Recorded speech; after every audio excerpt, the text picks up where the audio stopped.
Hello. Hello. Hey, everybody. We are in festive mode. Festivus. Hi. We're wearing ugly Christmas sweaters. You guys want to show your sweaters? Yeah. Um, so mine is a sloth drinking a beer with a Santa hat on, because what else would it be?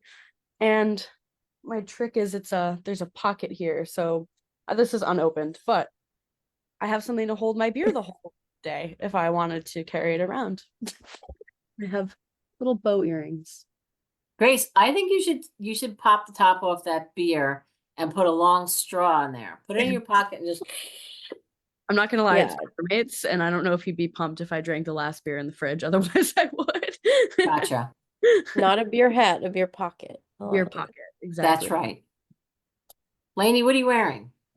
I have a fancy sparkly. It's like more into the year, new year, but it's still festive. And then I have some little mittens, earrings are Oh, little. those are cute.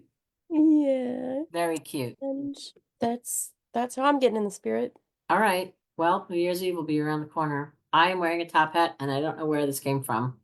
That's scary. And I'm wearing I have this from when we did our I think when we did our ALA video for Colorado, for Denver. And I think I got the sweater for that. Mm. Anyway, it's got a llama on it. You see him? Oh, I Yeah, know, we I'm getting a little fuzzy, but there you go. Anyway, hi everyone. How are you? Top of the morning, top of the afternoon. happy We're gonna December. what? It's December. Can you believe That's that? crazy, man. By the way, hi, I'm Virginia. Lainey, Grace, hi, Library Love Lainey. Fest. We love you. Oh my God, it's our last Galley Gab Fest for Of this year. 2024 of this year. We'll be back. We'll be back. We'll be back.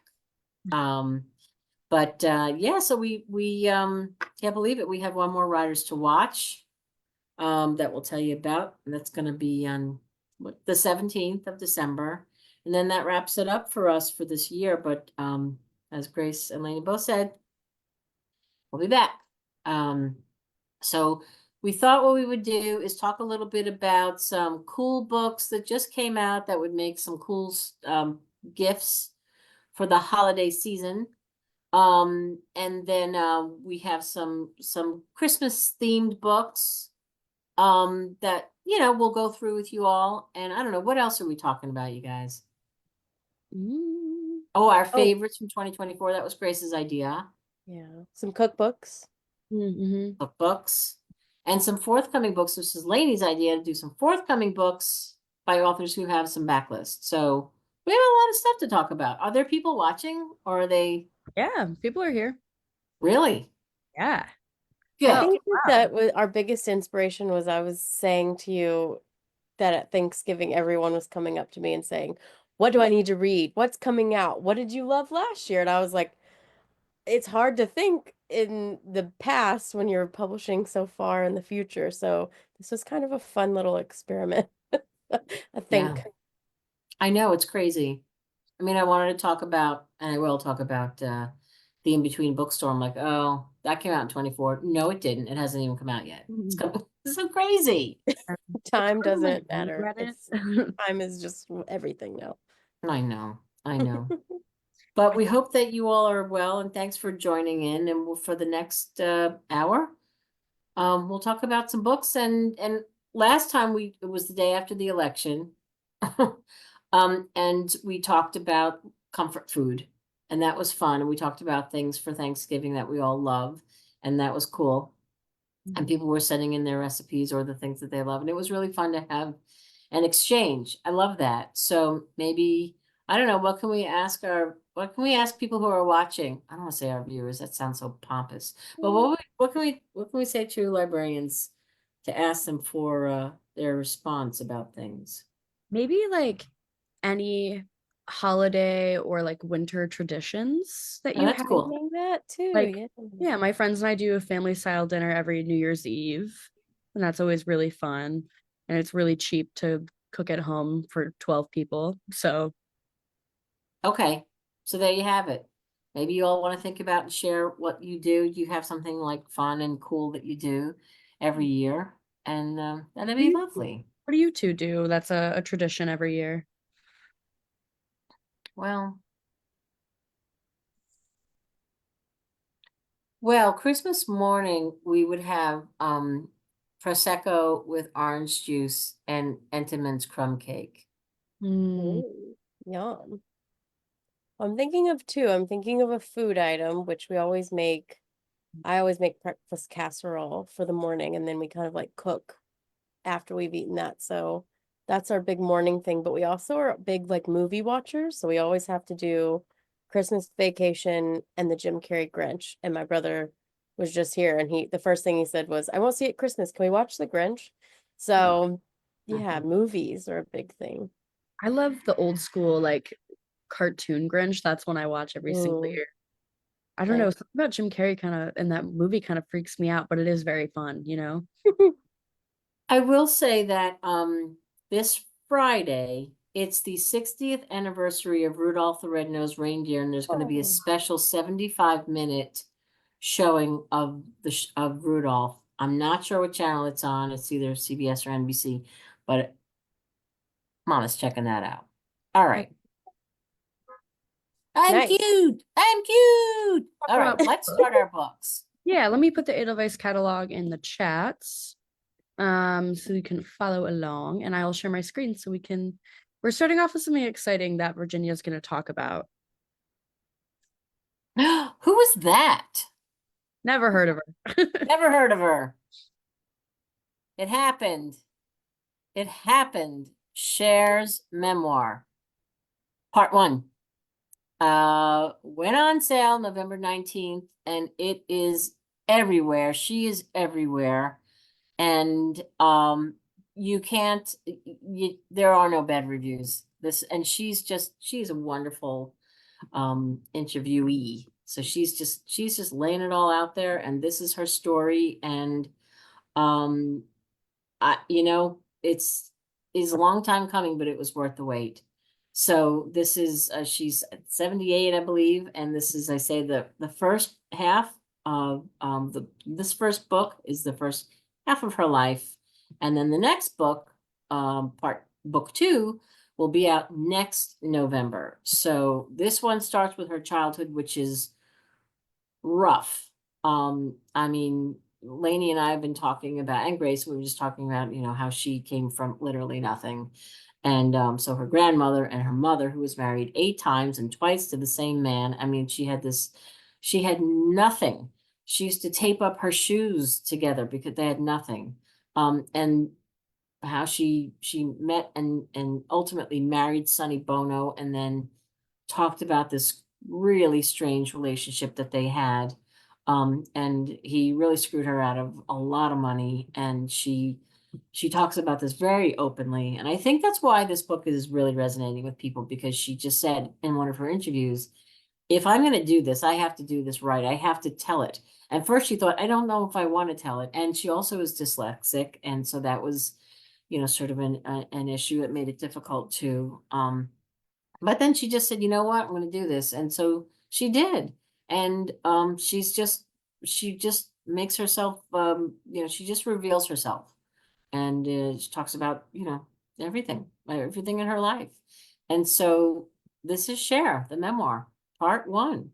And You want to it's talk a about pretty the audio? Oh, the audio. So she does the audio along with the woman who portrayed her in the Broadway show, Stephanie Block.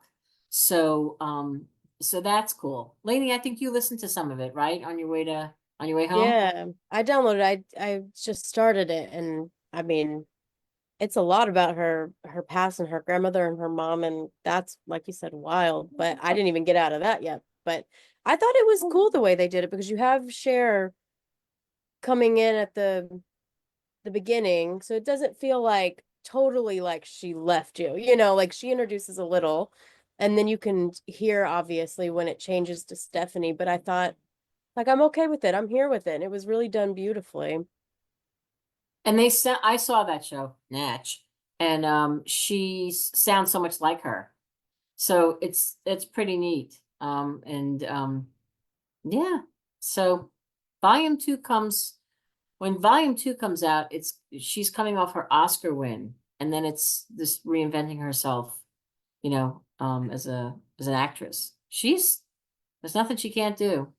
So read it or listen to it, but there we go. We're so excited about this book. And again, she's everywhere, it delivers. It's share. It's share. Share. All right, I think we're going right into our surprise. I don't know if you guys have ever heard of Wicked. Well, go ahead, Grace. You want to talk about? I'm not sure who's talking about Wicked, but We that's can fine. talk about Wicked. I mean, I feel like everywhere I turn this last week, like Wicked's been everywhere. We're holding space for Wicked. And we have tons of cool gifty items for the Wicked fans out there, including this gorgeous edition with sprayed edges for collectors. We have a couple more as well. We have the movie tie-in, of course, with Ariana and Cynthia on the front of it, and it's just really, really gorgeous. And then what else do we have? We have a The coloring book. This one's cool. um I feel like coloring books often get like branded as like juvenile, but I as an adult love a coloring book, and I think like coloring books are for everybody, like so peaceful, so gorgeous. And then we also have this beautiful box set, and this is really just like the ultimate gift for Wicked fans. Has anybody seen it, and are they enjoying it? How do they feel about the movie? Put it in the chat. Yes, we would like to know. I want to hear what you think, and if you've been holding space for Wicked. um Hold and space on their bookshelves for these. exactly. Okay, we got some feedback. In. Okay. Evelyn said very well done. Chris said it was great. Nicole said the movie was incredible. Sue said the best Oh, Broadway adaptation I've ever seen. People are loving it. Okay, wow. I'm so glad. I did not realize it was a part one until like Hmm. pretty recently, and I was like, oh wow, okay, because it was long. It was long, It's but definitely for the theater kids. sure, This is for sure. this is a movie for the theater kids. I really haven't. If I've heard anyone say, I've heard everyone say only good things, except Mhm. for people who hadn't seen it yet. So Yeah, yeah. So that is Wicked. We just thought that would be a really fun thing to include as we approach That's Halloween. Yeah, it's a beautiful repackaging, and there's that whole, controversy. People sing in the movie theater, people get, mad. So now they're starting this thing where some theaters are doing this, where this is a singing one. You can sing your brains out in this one, but in this theater, you be quiet. Let's see how that works out. But I'm actually seeing it on Saturday morning. I think I'm gonna go Saturday too. My mom's birthday is Saturday, so I'm like, maybe we'll go to the movies. Also, I saw people painting themselves green and being told they had to leave. Wait, why? I'm like, Yeah, you're not allowed to dress up anymore in theaters, but like, I can't imagine going through all of that work and then having to go home and take it off. yeah, Have you seen the yeah. people It's like crazy. have stained their faces doing it? That's like my nightmare. Anyway. Okay. Okay, Shall we what? Yeah, our what's favorite book? next? Our favorite books of the year. Um, so I talked about Rainbow Black nonstop before it came out. And I remember we were talking today and I was like, did this even come out this year? Because I read it for the first time October of 2023. So I was like, oh my God, that was this year. It's crazy. And I'm sure you all feel the same in like publishing and in libraries when you're ordering things so early and you're like, is that out yet? But Rainbow Black was just so gripping. I don't think I've ever read a book faster in my entire life. It's this book about, it's like part murder mystery, part gay international fugitive love story, but it's all set against the 90s satanic panic, and it spans like 20 years. And basically this 13-year-old girl named Lacey grows up in New Hampshire, and her parents own this like rural daycare, and they're like total hippies. But it's the summer of 1990, and the Satanic Panic is at its height, and her parents are arrested, and like just the hysteria, it goes crazy, and she gets caught up in all of this. And then we see her in 20 years, where she makes a tiny misstep and like ends up in a legal disaster, and that like hysteria catches up to her all over again. And it was just such a great read. Everybody I've given it to has been like, even people who don't generally read this type of like, you know, it is like kind of coming of age literary fiction. Even people who generally don't read that, my friends have been like, no, this was like a fantastic book. So I mean, it stuck with me after all this time, and I just really, I think it's like totally worth the read. And that came out, I think, in March, so a little bit ago. But if you haven't read it, this is definitely one that you should go back and pick up. You don't want to miss it. So that is Rainbow Black, and then we're going on to one of Lainey's favorites. Ooh, Margot's Got Money Troubles. I thought this book was just like a wild thrill ride that I never knew where it was going a page to the next, but it was so like literary as well. Like the thought in this and the experimental thought. Like I think book clubs are really gonna love Margot's Got Money Troubles because there's so much to dive into. So if you haven't read it, it's about this girl, Margot, who is, you know, she's a child of a Hooters waitress and an ex-pro wrestler. So she had a very interesting childhood, but she's kind of had to rely on herself to raise herself because her dad wasn't around a lot and her mom wasn't very reliable. And so she puts herself into junior college and she is really going to try to make something of herself. And then she accidentally, I say that 'cause she didn't really mean for it to happen, but she gets pregnant after she has an affair with one of her professors, and she's kind of left high and dry. So she doesn't have any money. She's going to get evicted. She's going to keep this baby. And what is she going to do? And then her dad, Jinx, shows up on her doorstep saying, I need to move in with you. I'm having a hard time. And I know I wasn't really around, but maybe we could like bond.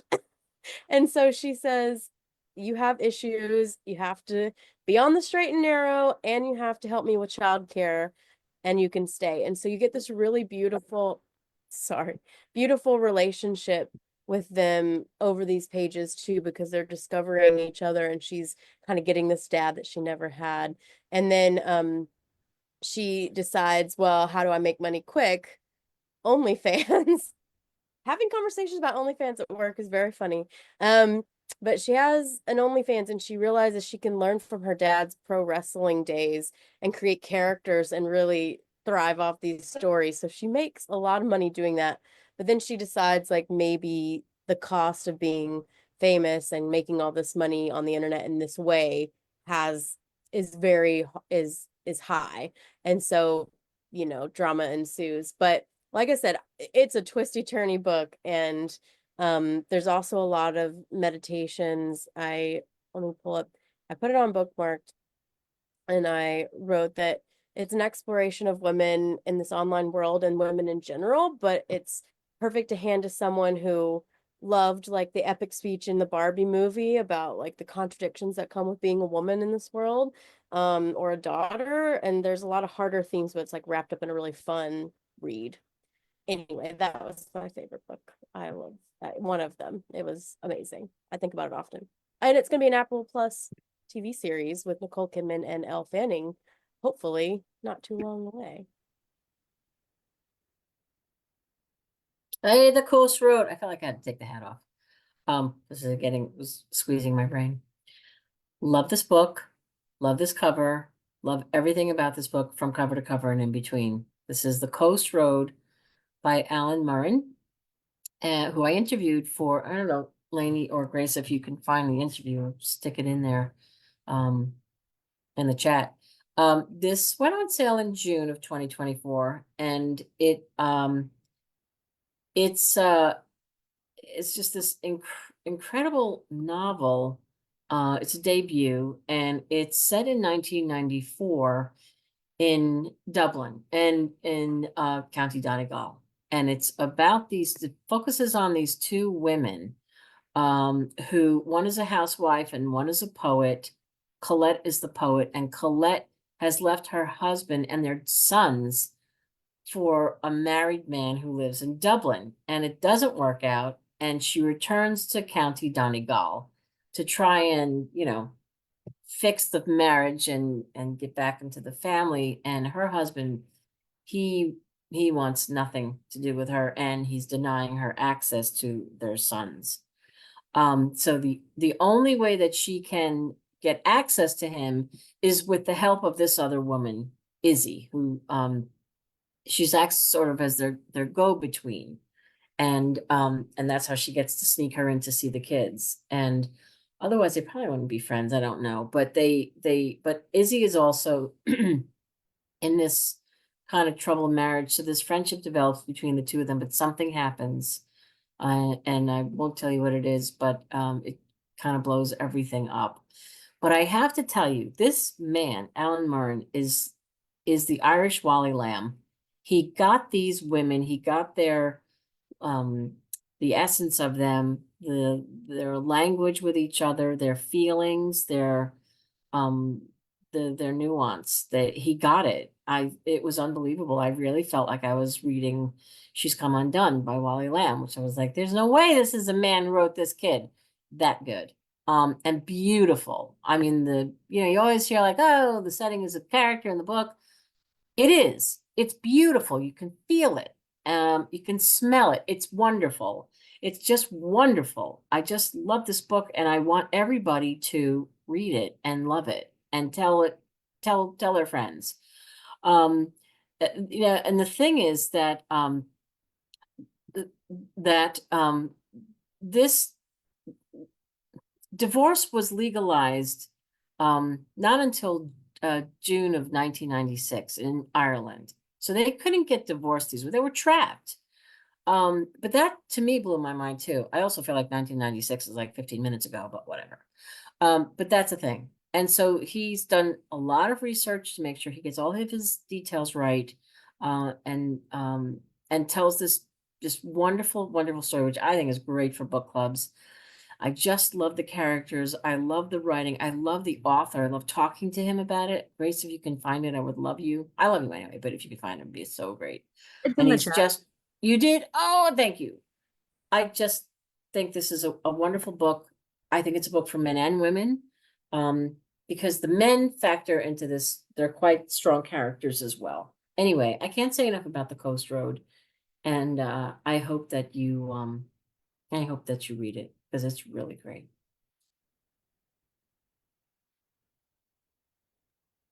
Hey, my next fave of the year was Hampton Heights. It was just a fun read. I love this book. It's this story about these six paper boys, and they are taken out one night to this neighborhood in Wisconsin, in Milwaukee, and they have to sell newspaper subscriptions, and whoever sells the most gets to go to Burger King. So, $20 at Burger King to like a 13-year-old boy in 1987 is like winning the lottery. And they're going out with their like loser manager. And then just a bunch of crazy things start happening to them. There's like werewolves and monsters and all of these things happen. And it was just such a fun book. And I had a great time reading it. It's like a pretty quick read. It's like 200-ish pages.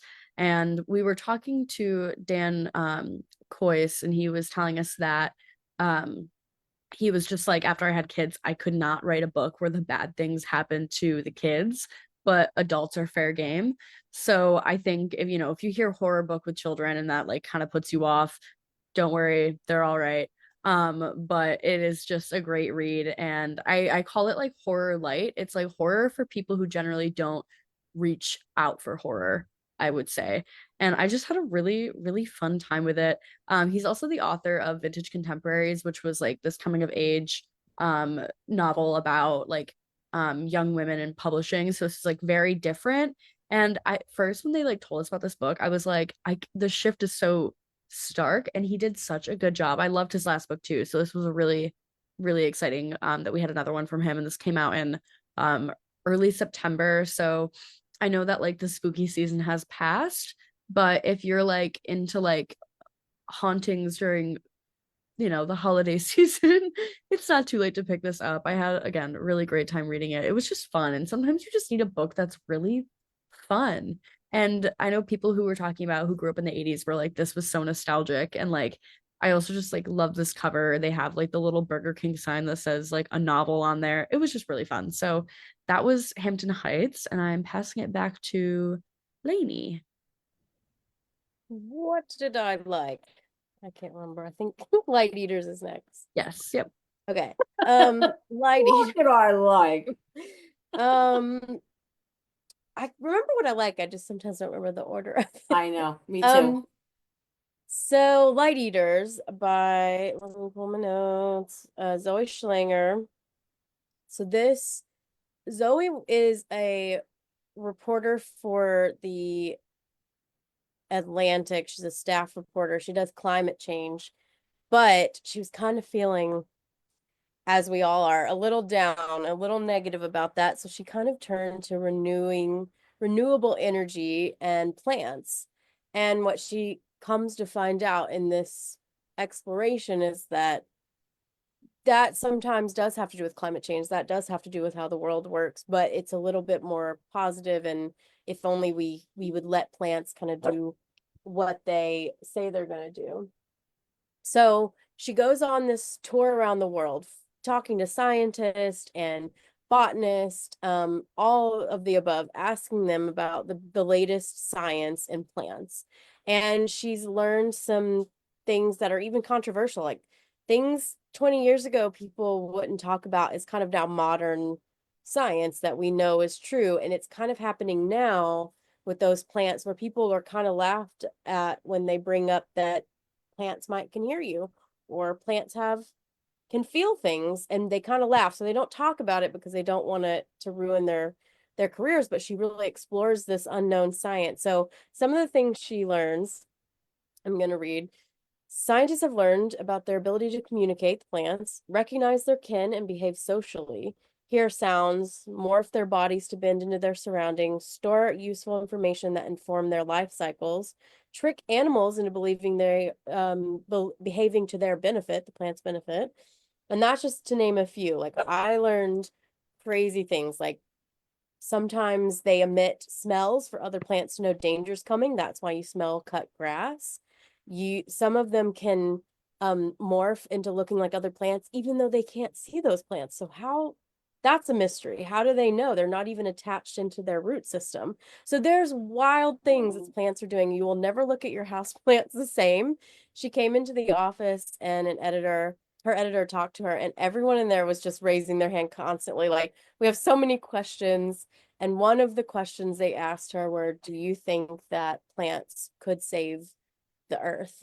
And she said, only there's a good chance that they could, if only we would let them. So we have to let them be, and cultivate that environment that really reveres plants. It's fascinating, and I think about it so much. It's such a cool book.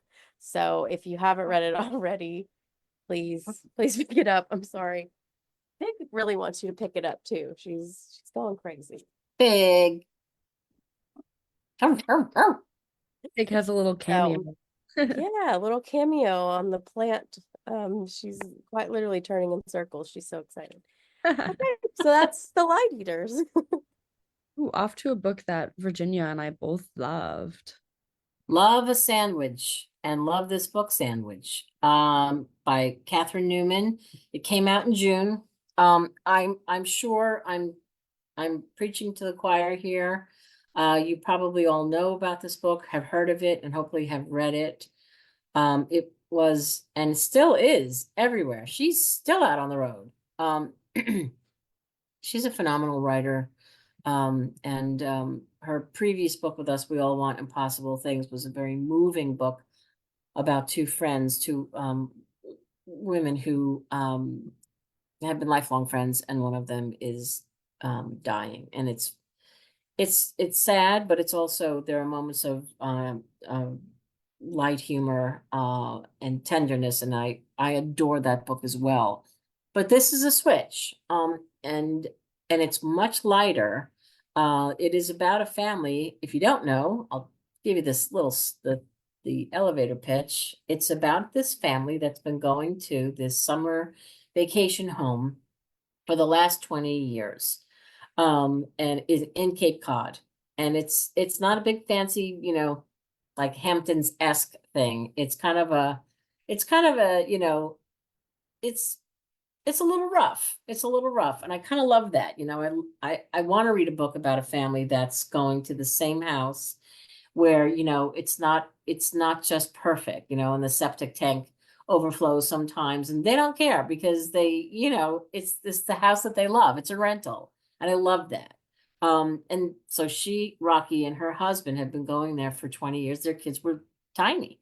They were little. And so it's all these wonderful memories that they have of, you know, sandwiches on the beach and just all the fun stuff that goes with a summer vacation with little kids. And now they've grown up, and so and life is changing. Rocky's parents come along for the ride, and they're older, and so there's stuff to deal with. And their son has his girlfriend comes, and she reveals something that changes the narrative of the story in Rocky's eyes. It trips something in her, and she has to deal with that. And Rocky is going through menopause, and so half the time she's just hot and crazy. And so it's still fun, but there's all this other stuff going on that wasn't there when the kids were little, So it's a little more layered, and it's a little more of a different experience, but it's also funny and relatable, and they love each other. But you grow up and things happen, and more people are in your lives. Has a great little ton of great quotes. As I say, she was everywhere. We've interviewed her several times, and she's just wonderful. But Ann Patchett said, "Sandwich is a joy and is sorry, sandwich is joy in book form. I laughed continuously, except for the parts that made me cry." Catherine Newman does a miraculous job reminding us of all the wonder there is to be found in life.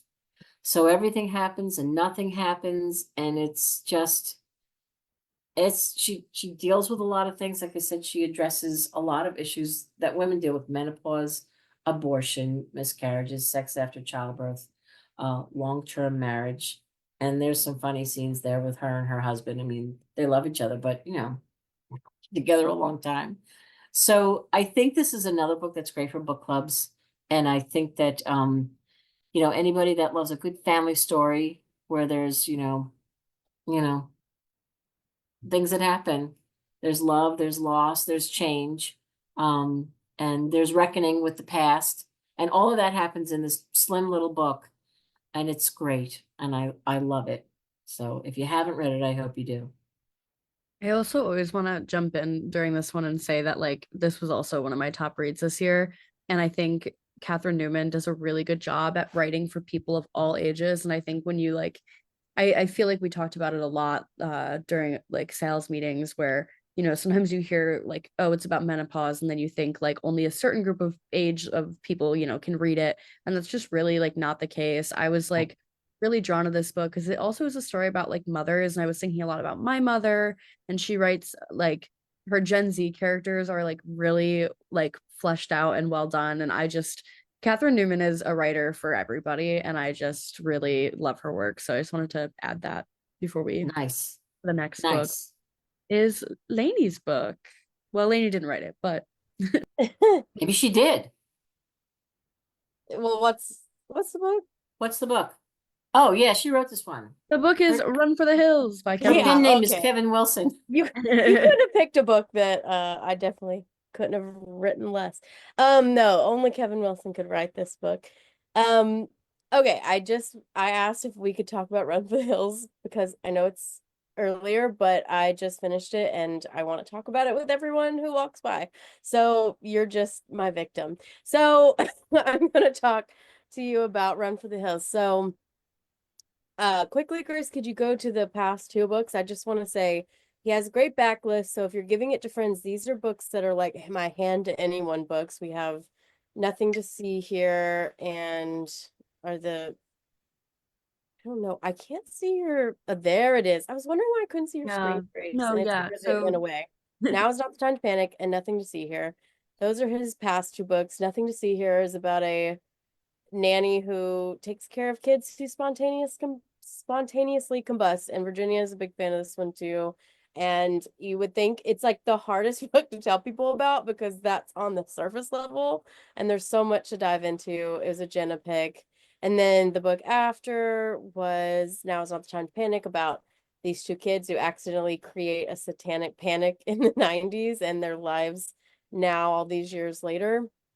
And then we're talking about Run for the Hills, and Run for the Hills comes out in May next year. And this is about an unexpected road trip in a PT Cruiser, which really makes me laugh to think about this old PT Cruiser taking these four half siblings across America. So our main person we stay with is Madeline Hill, but we call her Mad, and her dad has left 20 years ago, and her mom and her have moved on. They have a big farm in Tennessee, and a PT Cruiser pulls up with this guy Rube, and he says, I am your half sibling. My dad left me 30 years ago, and we're not the only ones. There's at least two more that I can find. And so they set off to go collect these kids and get to know them and ultimately find their dad and confront him, because they all are so different. They can't understand who this person is, yet it's got to be him because they have a few things that are in common.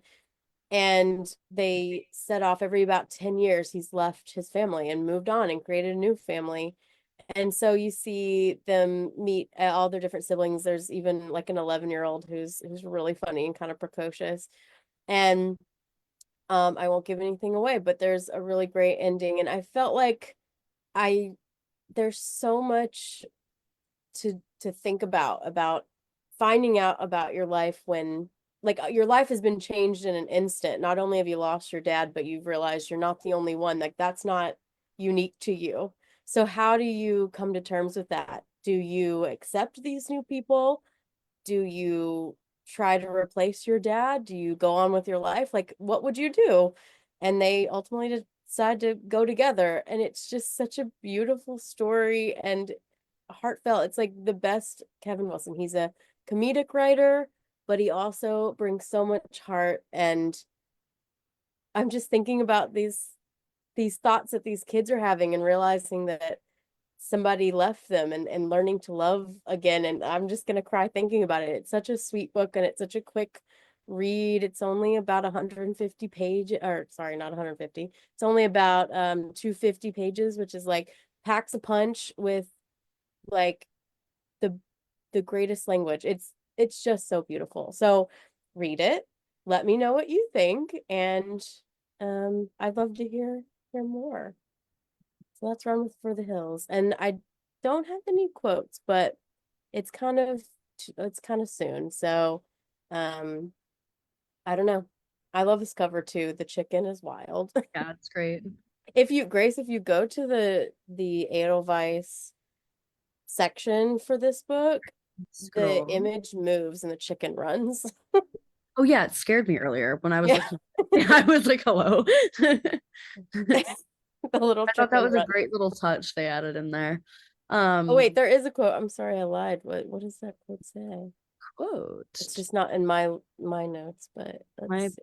just not Up a seeing? little, or maybe I'm Oh, seeing. No, yeah, they're right Kelly there. Wand.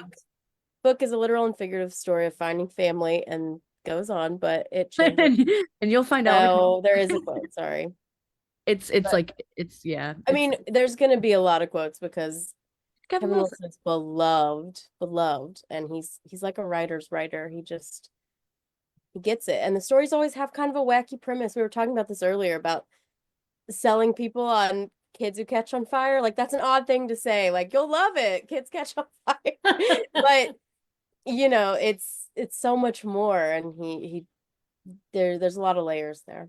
So So We love him. yeah. oh, okay. Next is Didn't You Used to Be Queenie Bee by Terry Lynn DeFino. I love her books. They're just so like, I don't know, funny, but like heartwarming, and they're about family and even found family. And I'm gonna go over these a little quick because I don't want us to run out of time because we got a lot to talk about. But Yeah. Love the Bear, this is for you. It's about this celebrity chef who is disgraced, and she kind of pulls out of the spotlight. No one's seen her for a hot minute, a long time, years. And then we meet this other character named Gal, who's a line cook, and he's newly sober, really, really struggling. And he finds himself at a soup kitchen, and he realizes the food coming out of the kitchen is way, way better than soup kitchen food. Like, this is gourmet, and he realizes that the soup kitchen's person running it is Queenie Bee, and she kind of takes him under her wing. So it's a very heartwarming book. The author has a very close connection with it, and it really, really, really warmed my heart. And her backlist, Farina Palladino's Jersey Italian Love Story. I feel like I don't need to say much beyond Moonstruck meets My Big Fat Greek Wedding, but set in New Jersey with Italians. It is so hilarious, and also again that family life is at the center of it, and it's about this complicated Italian family who wants to help their mother find a new boyfriend, their widowed mother. And we have these three generations of family, and I mean, every family is complicated, but you know how loud Italian families can be about being complicated. So I'm speaking from experience. So that is Terry Lynn DeFino's two books that we have by her that I've been really, really loving lately. And then I'm gonna pass this off to Virginia with the float test. And I'm also going to put Lynn Stager Strong's Writers to Watch episode in the chat. Oh, good. Yeah. How are we doing on time? We still have a chunk of books to go through, but I feel like this is good because the next bunch of books we're going to talk about are Christmas themed books. So we don't need to spend a ton of time on that. You'll get the idea. And everything that we're talking about is in the Edelweiss catalog. So following in this theme of forthcoming books by authors who have a backlist, Lynn Stager Strong was a speaker at Tri-State, which is was resurrected after several years thanks to COVID. We were able to bring this back, and it's takes place in New York, and it's a bunch of publishers that get together and in the city, and we invite some librarians, and we have some authors speaking, and so she was one of them, and she was wonderful, and she came to talk about her book, The Float Test, which comes out in April of 2025. She does families so well. Her previous book was Flight, which came out in 2023, which was a wonderful book about grief and well, about this family that had to go upstate New York, and these three siblings, and they converge with their spouses on this house up in New York, and it's the first Christmas without the siblings are having without their mother. She's passed, and so that's a whole other story, and well received, widely praised. That's Flight, that came out in October, and it's just everything that you think it could potentially be when there's a loss in the family, and so there's resentments, and there's fights between the siblings, and all this stuff happening, and it's all happening in this house in upstate New York. That's Flight. I can't do it justice because we have a lot of books to talk about, but that is available now, and that came out in October. It's called Flight. I came out in October 2023, and The Float Test, as I say, is coming out in April. And this is another story. This is for kids. It's the Kenner family, and these siblings, they're all grown. They can't get along. They just can't. One's a novelist who can't write, and one is a mother who just can't juggle all the family obligations, and another is a lawyer with she's got a grudge against her former favorite sister named Fred. Fred's the sister. And George is the baby. He's estranged from his wife. So they all have stuff going on. And they are, again, the mother, there's been a loss in the family. I think I might have just given it away, but it doesn't really matter.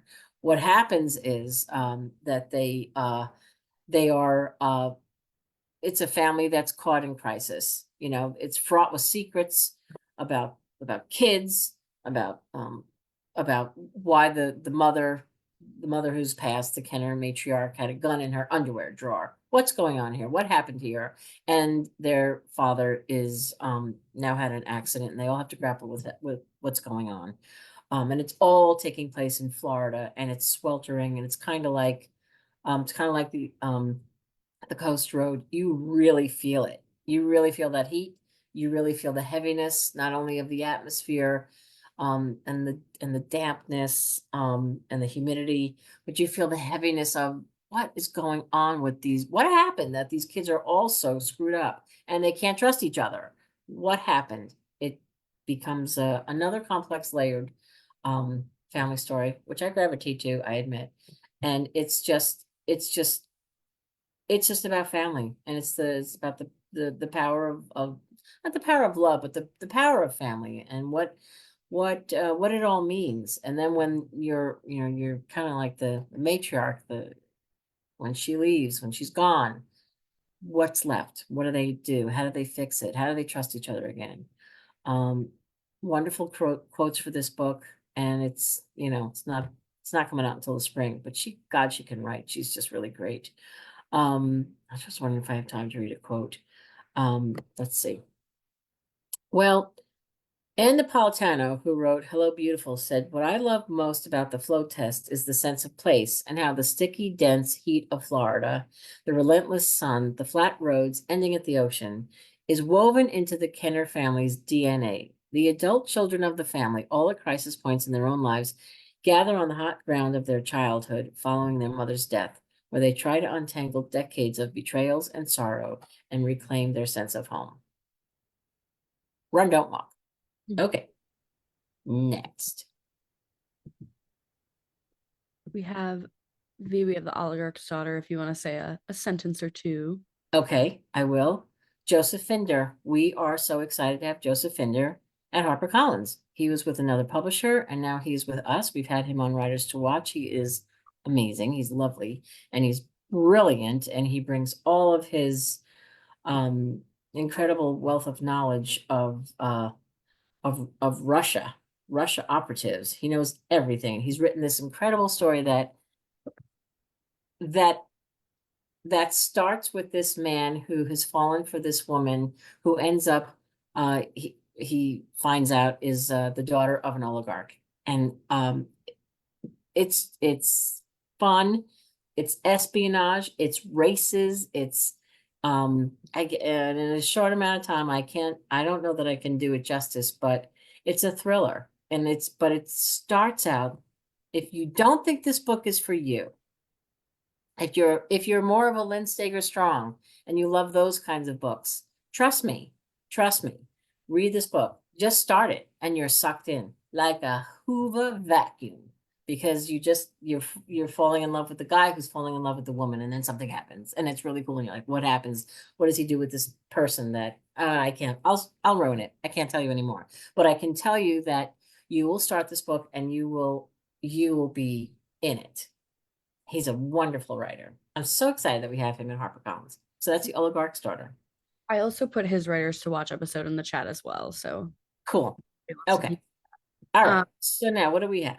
Oh, the Enneagram in real life. I just wanted to throw this in because I love the Enneagram. I know Lainey's a fan too, and it's kind of like this, not a spin on those personality type tests. It is like one of those, but you get a number and it tells you, all of these things about you. But the difference with this book that I think sets it apart from other Enneagram books, where they kind of are just like, here's you. This one tells you how to actually apply it to your day to day. Like, it's kind of useless for me to be like, okay, I'm a number 4. I'm the creative individualist. But what does that actually, like, what can I do to make that like part of my life, and how do I actually have these like practical steps? And that's what this book is. And I just think it's a really fun one. It comes out in January, and I think like obviously in January we're all looking at resolutions and improving yourself. So I think this is a really cool one, and I just wanted to throw that in there.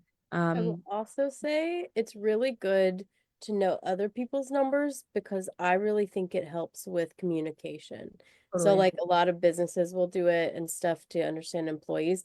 But if I know someone's like a number four, I'm like, okay, they're coming at it with like an artistic brain. Like this is how they respond to things. And so I think it's really helpful to know other people's numbers as well. I do it with my 9 friends all the time. Totally. I'm a type 4. Lainey, you're a type 6, right? Yeah, so I don't trust anyone or anything until I do, and then I trust them for life. That's all mine is. I'm a brooding creative who thinks I'm very different. I'm not like other girls. And our next book, I know V loves this one, and I know that you wanted to the In Between Bookstore.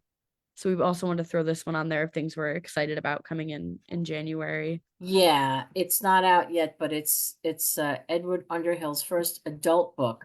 And he was at ALA, and he's been on uh Writers to Watch, I'm and sure. he's what's that? Oh, good, good, good, good, good. And it's a wonderful, what a cool story, what a cool conceit that he's dreamt up here. And it's basically about a person who is living in New York City. He's a transplant, and he is has lost his job, and he lost his apartment is tiny, and it just doesn't have anything. It's not working for him. He's 30 years old. And so he goes back to Illinois where he grew up to go back and live where his mother is. And he sees that a lot has changed, but the one thing that stayed the same is the store that he used to work in when he was in high school. It's called In Between Books. And that's and when he goes there, just check it out. When he goes into the bookstore, he has this weird sense of deja vu, and everything is exactly the same. Everything is dated 2009 when he worked there. The travel books are dated 2009. The bestsellers on the front table are 2009. Newspapers, everything is 2009. And behind the register is a teen that looks a lot like how Darby looked at 16. And when he goes outside, it's present day again. So there's this little strange time shifty thing. And the book revolves around the question, what would you tell your teen self if you could go back in time? And that is it. And it's a trip in every way to read this book. It's just is a beautiful, and it's sort of magical. And I'm not a magical realism time warpy thing. I don't like those kinds of books, and I can't stop talking about this book because it's so great. So I hope you read it. Oh, and now we're keeping it zesty. Oh my God. Onto our little cookbook section. We've talked about these a lot before. And Lainey, thank you for throwing that episode into the chat when we made food. But we just wanted to shout these out because we love them. And V loved keeping it zesty. Took a little trip to the store that Greenpoint. yeah, in Greenpoint. Greenpoint, Brooklyn. So this is Lebanese food. And this man, the author, Eddie Massey, he grew up learning how to cook with his grandmothers. And so he knew all of this wonderful stuff. He had this great appreciation. He was born in a fishing village in Lebanon. So he grew up knowing all of this stuff and being taught how to make these things. Then he moved to, fast forward, he moves to Brooklyn. And there's a woman who he's become very, very friendly with, and she's older, sort of reminds him of his grandmother. And she's got this deli, and she's like, I can't run it anymore. So she gives him a good price for it. He buys it and turns it into a restaurant. I've been there. It's wonderful. The video is there of a recipe that I made from the book. He's got it's just wonderful. Whether you live near Brooklyn or you live in Wisconsin, it doesn't matter. The book is the treat. The book is full of beautiful illustrations and great recipes and stories, which I absolutely love. Every chapter's got stories in there about, the people in his life and just it's sort of like an armchair traveler in a way. It's really wonderful. It was named a favorite cookbook of summer 2024 by Food and Wine. It got a ton of great reviews. It's wonderful. He's a wonderful cook, and he's a wonderful writer. So keep it zesty. If you want to get some eye-opening recipes, check out this book. And then we have Lainey's fave cookbook, Big Dip Energy. Everything you would think this book is, you're correct. It's just big dip energy. There's a lot of dips in there. They also do it by Elise Whitney is she's the writer and editor for Cosmopolitan's first ever food column, Doing the Least with Elise.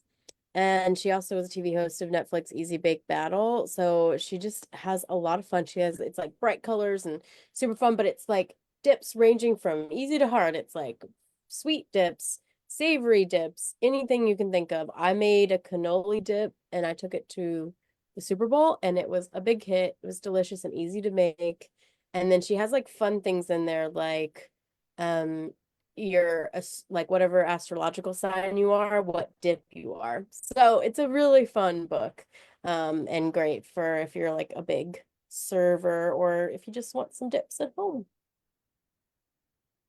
Sweet. And then Anything's Possible by Dan Pashman. I love this book. Again, I made a pasta frittata with the help of my friend who's a chef because I'm not great in the kitchen, but this book is like so many pasta recipes that you never would have thought of. Like I think people don't realize how like creative you can be with pasta, and this is just a really really fun book. And um I think that for this holiday season I'm going to be whipping out some recipes from this one. I'm just like very obsessed with it. The food I've made from it already has been so good. So yeah, I just wanted to shout this one out before we keep going because we got a lot to talk about. We have a couple that we're just gonna, kind of show. World is Your Dumpling. This one is super cool. Lainey, what did you say earlier? You were like every culture in the world has their own version of like a dumpling, Yeah. and it's really really cool. So we have that one. Oh, Betty Crocker. Betty Crocker, what is there to say? We love Betty Crocker. I have my original Betty Crocker cookbook, and now these are vintage recipes. You can't go wrong with her. For sure. And we have some like other giftier books for people who are fans of things. I'm passing this one off to Lainey to do Brothers by Van Halen. At Thanksgiving, my dad, who's like the biggest Van Halen fan, was like, I listened to Alex Van Halen's book about Edward, yeah. I was gonna say Eddie, but that's a big no-no. They don't like a shortening. It's Edward or maybe Ed.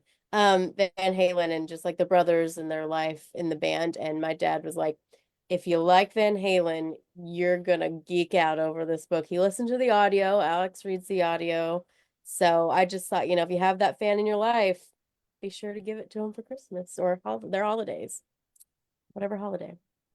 Next, we have another music-related gifty book, Heartbreak is National Anthem, How Taylor Swift reinvented pop music from Rob Sheffield.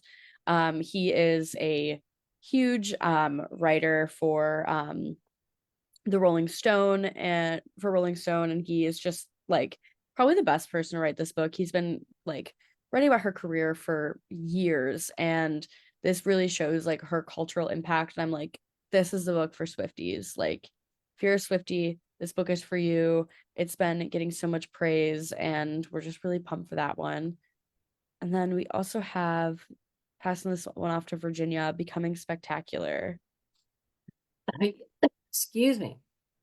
In a nutshell, because we are so running out of time, this is by Jennifer Jones, and this is her story of finally breaking the color barrier to be a dancer, a rockette, which strangely enough didn't happen until 1987.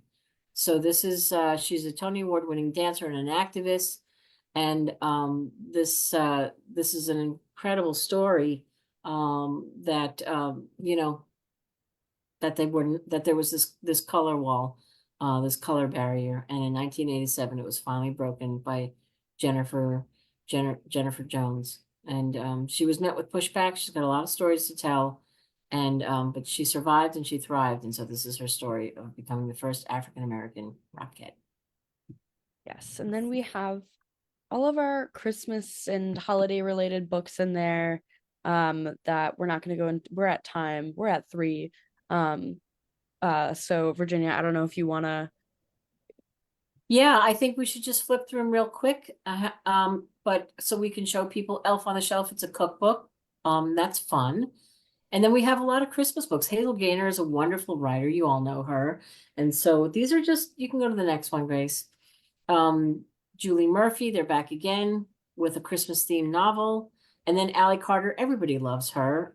She's a stitch and she writes a great book. And we have this great novel by Georgia K. Boone. Anybody want to say anything about it? We don't have to. We can just keep going, but I'm just trying to move us along to It's the. kind of the holiday-esque. They switch places. Mhm. It's Okay. yep. Super fun. And then puppies. Come on. Oh, Puppies. where's Fig? She's curled up in her little bagel, so I'm not gonna wake her up. Okay. But who doesn't love a dog on Christmas? And then Benjamin Stevenson, he of the Love him. Locked Through Mysteries. So this is one more with a Christmas theme. So he does those so well. He's very fun. And Jill Shalvis. Jill Shalvis, she's a rock Great. star. Lovely. I want to that be brings on us- that porch, snuggled up right now. True. And that brings us back to share. So that's all the books we have for you. We did it. We I can't believe do we have did. We didn't get one to see exciting- anybody's traditions though. We encouraged them. Did people write in? Yeah, yeah. One- We'll yeah. talk about hold on, let me One person said they go see Christmas lights. That's Oh exciting. yeah, that's fun. And I don't know if we had too many others. I think a lot of people were. Oh, I asked people what they were reading, so they put in some, they visit old books or they jump on. One said the share book they have. Good. Somebody also was talking about, was it Kevin Wilson? There was another one where they said they just maybe it's in between books, or I can't remember. Oh, yeah. good. But we also have Writer's Watch, which we can end on when you're ready.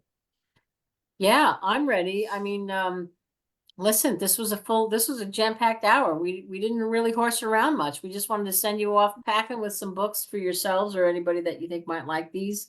But honestly, what we really just want to say once again is thank you so much for taking the time to listen to us and share your thoughts. We're always open to that. We want to hear from you, so thanks for that as well. And we have one more, as we said, Writers to Watch, December 17th. We'll put that up in a second to show you who's there. We don't have the final list yet, but soon. But you'll have an idea of who's coming. Mhm. And always reach out to us. Always. If there's anything that you need from us, we're here to help you. You know that. And we just wish you all the very best. Have a wonderful holiday wherever you are and whatever you celebrate. As long as you're happy and healthy, that's it. Nothing food, more than books, and that. family. Good say? Food, books, and family this holiday season. That's it. That's it. So here are the three authors so far. Lainey, you want to run us through them real fast?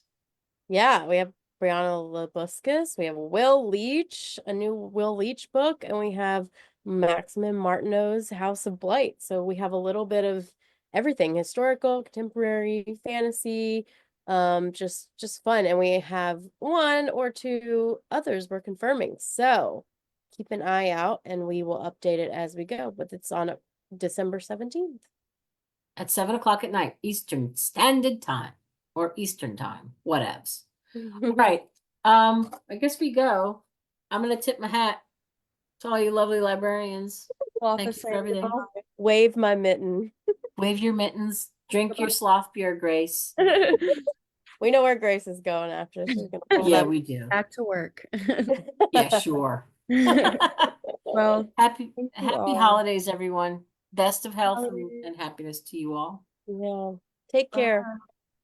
Bye.